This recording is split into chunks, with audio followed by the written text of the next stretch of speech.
አሁን ፌስቡክን ወይም ቲክቶክን ስትከፍቱ ያያችሁት የመጀመሪያው ቪዲዮ በአጋጣሚ የመጣ ይመስላችኋል? ስልካችሁ እናንተ ሳትናገሩ የምታስቡትን ነገር እንዴት አወቀ? አይዟችሁ፣ ስልካችሁ እየተሰለለ አይደለም። ነገር ግን ከስለላ የከፋ ነገር እየተደረገ ነው። ከእናንተ በላይ እናንተን ያውቃችኋል። ዛሬ የሶሻል ሚዲያ አልጎሪዝም ሚስጥራዊ የሆኑ ስራዎችን እና እንዴት ሱሰኛ እንደሚያደርገን በዝርዝር እነግራችኋለሁ። እንደምን አላችሁ የዩኒቨርሲቲ ጋይድ ቤተሰቦቼ? ዛሬ እንግዲህ ፌስቡክ እና ቲክቶክ ለምን ሱሰኛ ያደርጉናል የሚል ርዕስ ይዤላችሁ መጥቻለሁ። እንግዲህ የፌስቡክ እና የቲክቶክ ፕላትፎርሞች ወይም አልጎሪዝሞች ምንድነው እያደረጉ ያሉት? በእኛ ላይ ምንድነው እየተካሄደ ያለው? ምን አይነት ነገሮች ነው ወይም ምን አይነት ሚስጥራዊ ነገሮች እየተካሄዱ የሚሉትን ነገሮች እንግዲህ በግልጽ እና በአጭር ማብራሪያ እነግራቸዋለሁ ማለት ነው። እንግዲህ አልጎሪዝም ምንድን ነው ብለን ስናነሳ እንግዲህ አልጎሪዝም ማለት በቀላሉ አሳላፊ ወይም ዌይተር ማለት ነው። ስለዚህ አንድ ምግብ ቤት ስትሄዱ ወይም ሆቴል ውስጥ ስትሄዱ አሳላፊ ያዘዛችሁት ምግብ ይዞላችሁ ይመጣል። ሶሻል ሚዲያም እንደዛው ነው፣ እንደ ዌይተሩ ማለት ነው። ስለዚህ በዚህ መልኩ ዲፋይን እናደርገዋለን። ነገር ግን ይህ አሳላፊ በጣም ጎበዝ ነው። እናንተ ሳታዙት ቀድሞ ይረዳችኋል። ቪዲዮውን የት ጋር ፖዝ እንዳደረጋችሁት ያውቃል። የትኛውን ፎቶ ዙም አድርጋችሁ እንዳያችሁ እና የትኛው ኮሜንት ላይ ሰከንዶች እንደቆያችሁ ይመዘግባል ማለት ነው። ስለዚህ አልጎሪዝም ማለት መረጃን ሰብስቦ እናንተ የምትወዱትን ነገር የሚገምት ቀመር ማለት ነው። ስለዚህ ይሄን ይመስላል አልጎሪዝም ማለት ነው። ስለዚህ እነዚህን የሁለት አልጎሪዝሞች እያንዳንዱን የሚካሄዱትን ነገሮች እነግራቸዋለሁ ማለት ነው። ስለዚህ ፌስቡክ እና ቲክቶክ እኛን እንዴት ያጠኑናል ወይም እንዴት ስተዲ ያደርጉናል ወይም ፎሎ አፕ ያደርጉናል የሚለውን ስናይ እንግዲህ እነዚህ ድርጅቶች ወይም ካምፓኒዎች ዳታ ፖይንት የሚባል በሺዎች የሚቆጠሩ መረጃዎችን ስለኛ ይይዛሉ። ስለዚህ ስለኛ ሲይዙ ደግሞ ምንድነው የሚያደርጉት ማለት ነው? ቆይታ የሚባለውን ይሄ ዋች ታይም የሚለውን ይይዛሉ። ስለዚህ አንድን ቪዲዮ እስከ መጨረሻው ካያችሁት አልጎሪዝሙ ምን ያደርጋል ማለት ነው? ይህ ነገር ይወዱታል ብሎ ይመዘግባል ማለት ነው። ስለዚህ በዚህ መንገድ ይመዘግባል። ሁለተኛው ስሜት ነው፣ ሴንቲሜንት የምንለው ማለት ነው። ስለዚህ የምትፈጽሟቸው ኮመንቶች ደስተኛ ናቸው ወይስ ቁጣ የተሞላባቸው ነው እያለ ምንድነው አልጎሪዝሙ ስሜታችሁን ተረድቶ ወይም አንደርስታንድ አድርጎ ምን ያደርጋል ማለት ነው? ይመዘግባል። ያንን ስሜት የሚቀሰቅሱ ተጨማሪ ነገሮችን ደግሞ ምን ያደርጋል ማለት ነው?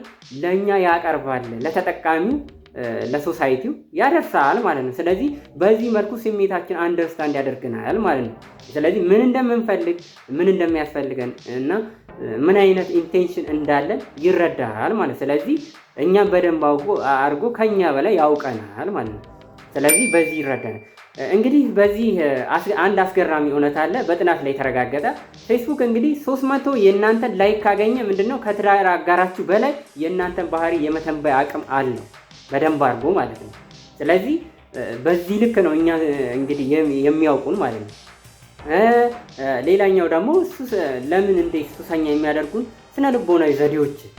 አሁን እንግዲህ እነኝን የስነ ልቦና ፌዞች አልፎ ነው እኛን አንደርስታንድ እያደረገ የሰው ልጅ ምን ይፈልጋል፣ ምን አይነት እንድምታ አለው የሚለውን አንደርስታንድ ወይ ፊድባክ የሚወስድባቸው እነኚህ ፕላትፎርሞች ከዛ በኋላ ይሄን ፊድባክ ከወሰዱ በኋላ ከኛ ምንድነው እኛን ያጠምዱናል ማለት ነው። ስለዚህ ሱሰኛ የማድረግ ስነ ልቦናዊ ዘዴዎችን ይጠቀሙብናል ማለት ነው። ስለዚህ የመጀመሪያው ዘዴ የሚጠቀሙባቸው ዘዴዎች ምንድነው? ይሄ ዶፓሚን የምንለው ነው። እንግዲህ ዶፓሚን ሂት ብለን እንጠራዋለን በእንግሊዘኛው። ስልካችንን ወደ ታች ስናንሸራትት ወይም ይሄ ስክሮል ስናደርገው ምንድነው ልክ እንደ ቁማር ማሽን ነው። እንግዲህ ስክሮል ስናደርገው ምንድነው የሚያደርገው? ቀጥሎ የሚመጣውን ነገር ምን እንደሆነ አናውቅም። ያ ጉጉት ደግሞ በጭንቅላታችን ውስጥ ዶፓሚን የተባለውን የደስታ ሆርሞን እንዲረጭ ያደርጋል ማለት ነው። ስለዚህ በዚህ መልኩ ምን ያደርገናል? እኛን ያጠምዱናል፣ ሱሰኛ ያደርጉናል ማለት ነው። ስለዚህ የመጀመሪያው ዘዴ ይሄ ከሆነ ወደ ሁለተኛው ስንሄድ ደግሞ ይሄ ኢኮ ቻምበር ወይም አስተጋባይ ክፍል የምንለው ደግሞ አለ። እንግዲህ አልጎሪዝሙ ምንድነው የሚሰጠን? እኛ የምንስማማበትን ሀሳብ ያቀርብልናል። ከዛ የምንጠላውን ነገር ደግሞ ስለማያሳየን ዓለም በሙሉ እኛ እንደምናስበው ብቻ ያለች እንዲመስለን ያደርጋል ማለት ነው። ደግሞ ይሄ ደግሞ ምንድነው ከስልኩ ጋር ይበልጥ እንድንጣበቅ ያደርገናል ማለት ነው። ስለዚህ በዚህ መንገድ ምን ያደርገናል? እኛን ያጠምዱናል ወይም ሱሰኛ ያደርጉናል ማለት ነው። ስለዚህ ኢኮ ቻምበር ይሄ አስተጋባይ ክፍል በዚህ መልኩ ምንድነው እኛን ምንድነው ፎሎ አፕ ያደርጉናል ማለት ነው። ስለዚህ ሁለተኛው ዘዴ ነው። ሶስተኛው ዘዴ እንግዲህ ኢንፋይናይት ስክሮል ነው። እንግዲህ በድሮ ጊዜ ጋዜጣ አንብበን እንጨርሳለን። አሁን ግን የሶሻል ሚዲያ መጨረሻ የለውም።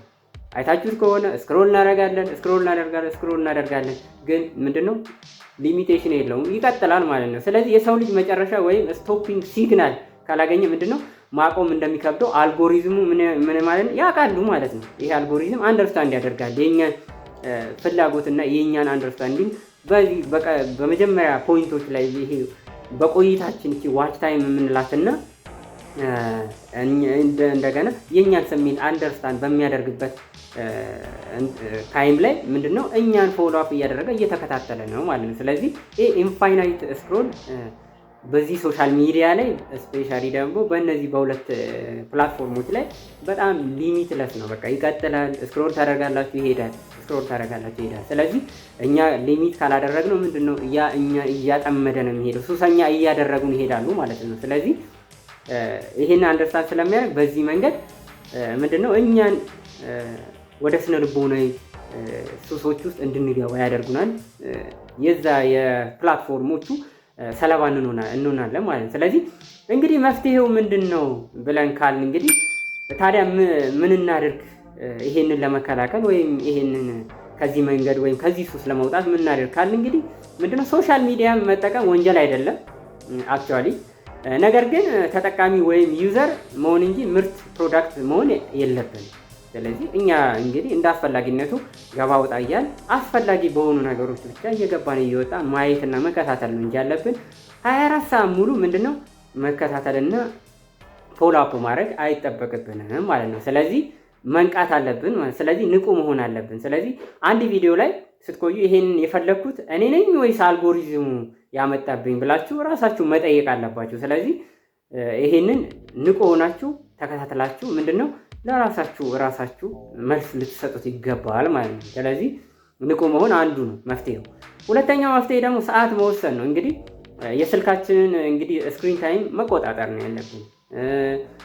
አልጎሪዝሙ መሳሪያ ከሚያደርገን እኛ ራሳችን መጠበቅ አለብን፣ አጀስት ማድረግ አለብን። ስለዚህ እኛ ካልተጠቀምንበት እሱ እኛን ይጠቀምብናል ማለት ነው። ስለዚህ ይሄ ደግሞ ይህ ቪዲዮ ለእናንተ የደረሰው በአልጎሪዝሙ አማካኝነት ሊሆን ስለሚችል ምንድነው ማለት ልንቆጣጠረው ሰዓቱን ልንወስንለት ይገባል ማለት ነው። ስለዚህ በዚህ መልኩ ማኔጅ ካላደረግናቸው ምንድነው በጣም ሱሰኛ ያደርጉናል ማለት ነው። እንግዲህ የዛሬ ቆይታችን ይሄን ይመስላል። ቪዲዮ ከተመቻችሁ ላይክ፣ ሼር፣ ኮሜንት አድርጉ። እንደዚህ አይነት መረጃዎች ደግሞ እንዲደርሳችሁ ቻናሉን ሰብስክራይብ አድርጋችሁ ቤተሰብ ሁኑ። በሌላ ቪዲዮ እስከምንገናኝ ድረስ ቸር ሰንብቱ።